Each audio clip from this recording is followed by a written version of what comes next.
अचलपूरमध्ये भाजप आणि एमआयएम युती नाही, आम्ही एमआयएमला कधीच सोबत घेणार नाहीये. महसूल मंत्री चंद्रशेखर बावनकुळे यांनी हे विधान केले, त्या संदर्भातली माहिती दिली आहे. अचलपूर नगर परिषदेमध्ये झालेल्या भाजप आणि एमआयएम युतीची चर्चा बावनकुळे यांनी फेटाळून लावलेली आहे. तर अचलपूरमध्ये भाजप आणि एमआयएम यांनी युती केल्याची माहिती समोर आलेली होती. मात्र आम्ही एमआयएमला कधीच सोबत घेणार नाही अशी भूमिका चंद्रशेखर बावनकुळे यांनी मांडली आहे. नाही, तिथे वेगळी परिस्थिती आहे. अचलपूरमध्ये भाजप 90 सीट आहे, 90 नगरसेवक आहे.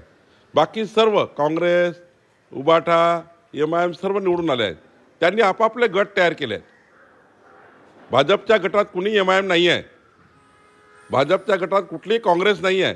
काँग्रेसने आपला एक गट केला, तिथे स्थानिक विकास आघाडीने वेगळा गट केला.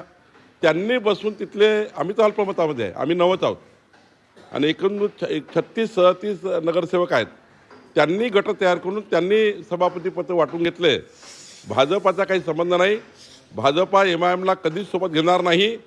भाजपाचं एमआयएमशी काही तिथे संबंध नाही आहे. आम्ही करणार नाही. आणि कालही आम्ही स्पष्ट केलं आहे की तिथल्या अध्यक्षांनी की एमआयएमचा पाठिंबा आम्हाला नाही आहे. आमचा कुठलाही पाठिंबा एमआयएमला नाही आहे.